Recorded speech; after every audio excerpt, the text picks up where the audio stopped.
Assalamualaikum warahmatullahi wabarakatuh. Perkenalkan, kami dari kelompok dingin tapi tidak kejam yang beranggotakan Saya Naswa Zafira Lubis dengan NIM 24101006.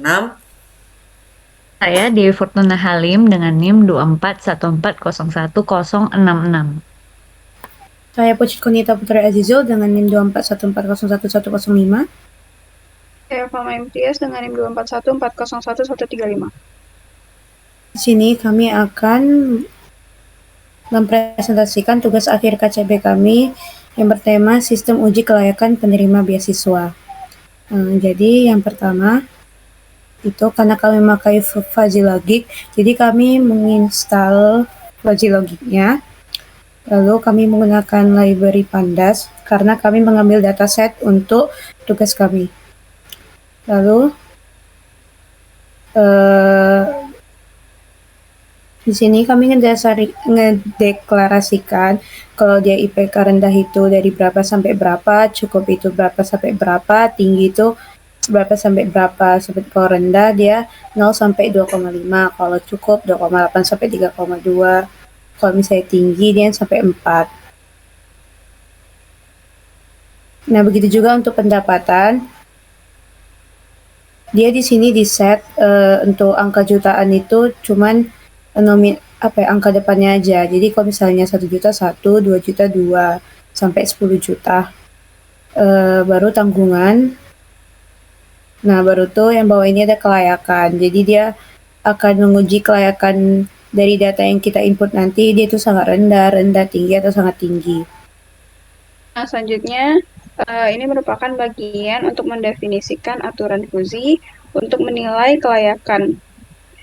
Yang pertama itu, jika IPK tinggi dan pendapatannya rendah, atau IPK cukup dan pendapatan rendah dan tanggungannya banyak, maka kelayakannya sangat tinggi. Untuk rule kedua, jika IPK-nya cukup dan pendapatannya rendah dan tanggungannya sedang, maka kelayakannya tinggi. Untuk rule ketiga, jika IPK-nya tinggi dan pendapatannya sedang dan tanggungannya banyak, kelayakannya tinggi. Untuk rule keempat, jika IPK-nya rendah dan pendapatannya sedang dan tanggungannya sedikit, maka kelayakannya rendah. Untuk rule kelima, jika IPK-nya rendah atau IPK-nya cukup dan pendapatannya tinggi, maka kelayakannya sangat rendah. Keenam, IPK-nya cukup dan pendapatannya sedang dan tanggungannya sedang, kelayakannya rendah. Untuk rule ketujuh, jika IPK-nya tinggi dan pendapatannya sedang dan tanggungannya sedikit, maka kelayakannya rendah. Untuk rule ke-8, jika IPK-nya rendah dan pendapatannya rendah dan tanggungannya banyak, maka kelayakannya tinggi. Untuk rule ke-9, jika pendapatannya tinggi dan tanggungannya sedikit, maka kelayakannya sangat rendah. Untuk rule yang terakhir, jika IPK-nya rendah dan pendapatannya rendah dan tanggungannya sedikit, maka kelayakannya rendah. Nah, selanjutnya, untuk widget ini merupakan fork dari dataset orang lain yang kami pakai. Nah, lalu setelah misalnya kita sudah ngambil datasetnya, lalu kita tuh bakal ngambil si datasetnya ini kan. Nah, jadi saya dari nama filenya tuh, nama filenya kan sesuai dengan nama datasetnya, dataset kelayakan beasiswa.csv. Lalu untuk kolom IPK itu bakal dicariin IPK, kolom pendapatan dicariin pendapatan orang tua, dan kolom tanggungan tuh jumlah si tanggungannya. Nah, lalu nanti di sini bakal di-try untuk coba membuat memuat file. Jadi itu bisa ngambil filenya. Nah, lalu nanti tuh kita bisa untuk mengakses si datanya diuji nih kan. Nah, jadi yang diambil tuh IPK, pendapatan, dan si tanggungan. Nah, lalu habis itu kita tuh bisa melihat tuh dibuat ya di printnya tuh bagian yang headnya aja, artinya 5 indeks teratas. Nah, jadi kita bisa lihat tuh di hasil outputnya tuh nih 5 data pertama sudah dikonversi dan siap diproses. Tuh ada yang IPK 3,4, tanggungan 2, pendapatannya 4,6. Nah, dan seterusnya.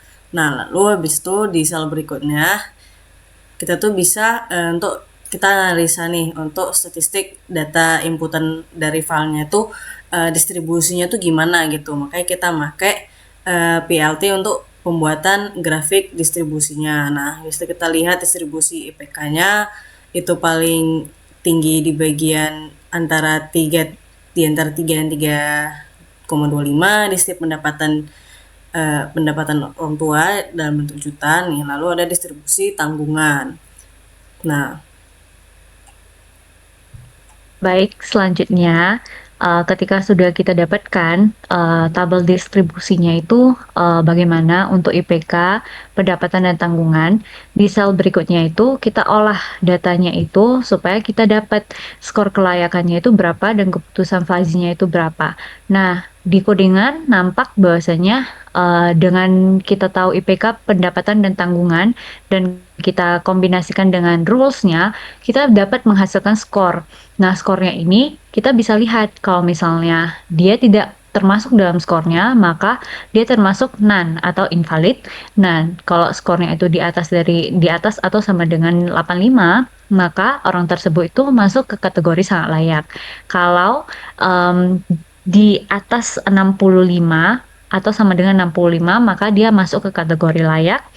Di atas atau sama dengan 40, maka cukup layak, atau yang paling terakhir adalah tidak layak, dan atau yang paling terakhir lagi, kalau misalnya dia none atau invalid, dia akan menghasilkan data error.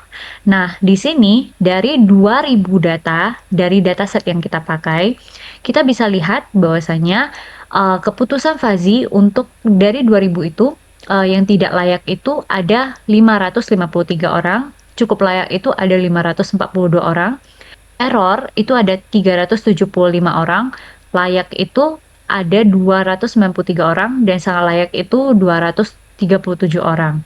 Nah, setelah kita udah memproses semuanya dan kita udah tahu bahwasanya skor kelayakan mereka berapa sehingga mereka bisa mendapatkan keputusan fazinya layakkah atau tidak layakkah. Nah, di sel berikutnya kita akan menyimpan semua hasil analisis itu ke dalam sistem yang kita telah bangun. Nah, di sel berikutnya lagi, disinilah adalah sel yang paling krusial di mana kita bisa lihat bahwasanya kita meminta user untuk menginput IPK-nya mereka, pendapatannya mereka, dan tanggungannya mereka. Dan ketika skornya itu memenuhi dari syarat yang kita taruh di sini, misalnya skor akhirnya itu lebih besar sama dengan 85, maka dia akan masuk ke kategori sangat layak atau prioritas umum, dan hal ini sama dengan sel yang di atas. Nah, dari sini itu kita bisa memproses inputan dari user, dan tambahannya adalah di paling bawah kita ada prediksi kelayakan fazi, di mana hal ini itu menghasilkan sebuah gambar atau diagram. Jadi kalau misalnya kita contohkan, kita memasukkan nilainya 3,99. Lalu pendapatan orang tuanya itu sebesar 2,5 juta dan tanggungannya itu ada 3 orang. Nah, di mana ini memenuhi rules yang IPK-nya tinggi, pendapatannya rendah, dan tanggungannya itu sedang ke rendah. Nah, di sini itu akan dihasilkan hasil deviation itu di 93 untuk skor kelayakannya, dan keputusannya itu sangat tinggi. Maka dari itu di diagramnya itu nanti akan ada garis hitam di bagian 93% dan menentukan bahwasanya si orang tersebut masuk ke kategori sangat tinggi atau sangat layak untuk menerima beasiswa tersebut. Sekian presentasi dari kami. Kami ucapkan terima kasih dan mohon maaf apabila ada kesalahan kata.